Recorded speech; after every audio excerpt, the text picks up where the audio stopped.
সিলেটের কোম্পানিগঞ্জের থানা বাজারে চলছে এনসিপির পথসভা। এতে অংশ নিয়েছেন মুখ্য সমন্বয়ক নাসির উদ্দিন পাটোয়ারি, উত্তরাঞ্চলের মুখ্য সংগঠক সার্জিস আলম, জাতীয় নারী শক্তির কেন্দ্রীয় সদস্য সচিব মাহমুদা মিতু সহ অন্যান্যরা। এরপর গোয়াইনঘাট ও জৈন্তাপুরে পদযাত্রা সমাবেশ অনুষ্ঠিত হবে। হবিগঞ্জের পর সিলেটের গোলাপগঞ্জেও সভা থেকে ফেরার পথে হামলার ঘটনায় নিরাপত্তা জোরদার করেছে আইনশৃঙ্খলা বাহিনী। দর্শক, সিলেটের কোম্পানিগঞ্জে পদযাত্রা সমাবেশে বক্তব্য রাখছেন এনসিপির মুখ্য সমন্বয়ক নাসির উদ্দিন পাটোয়ারি। আমরা যুক্ত হচ্ছি তার বক্তব্যে। তুমি অহংকারী হয়ো না, আল্লাহর দিকে তাকায় হলো একটা সিজদা করে কালকে থেকে ভালো হয়ে যাও।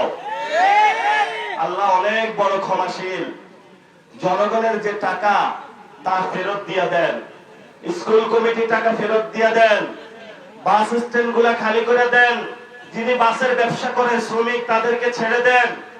তারা অনেক দুঃখ কষ্ট করে সারাদিন একটা বাস চালায়, সিএনজি স্ট্যান্ড ছেড়ে দেন। একটা লোক নিজের সিএনজি কেনার টাকা নাই, সেই লোক আরেকজনের সিএনজি চালায়, ওইখান থেকেও সে ভাগ বসায়। কত লজ্জা তাদের জন্য। ভাই, আমি কি এতক্ষণ খারাপ কিছু বলেছি? এগুলা তারা করে কেন? এটা আমি কোনো লজিকে পাই না।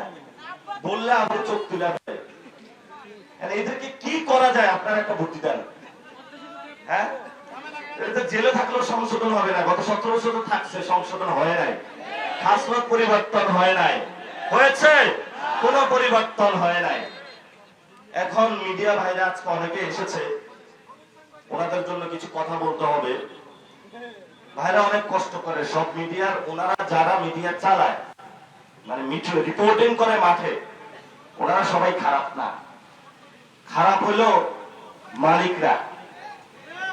এরা হলো জনগণের টাকা মেরে দেয়, দিয়ে সাংবাদিকদের বলে এই রিপোর্ট তো করতেই হবে। উনি তো অসহায় মানুষ। তো আমরা যেটা বাংলাদেশে এখন দেখতে পাচ্ছি, আমার একটা 2 বছরের সন্তান আছে। আপনাদের কার কার সন্তান আছে একটু হাত তোলেন তো। অনেক দেখি বিবাহিত, যাক আলহামদুলিল্লাহ। বিবাহিত হওয়ার পরে যখন যাদের সন্তান হয়, এই সন্তান হওয়ার সময় 10 মাস 10 দিন হলো আপনার ওয়াইফ প্রেগন্যান্ট থাকে, ওই সময় তাকে ভালো ভালো খাওয়াইতে হয়। যারা ইসরায়েল ইহুদি, তারা তাদের এই সোসাইটিকে খুব ভালোভাবে গড়ে, মধু খাওয়ায়, বেদানা খাওয়ায়।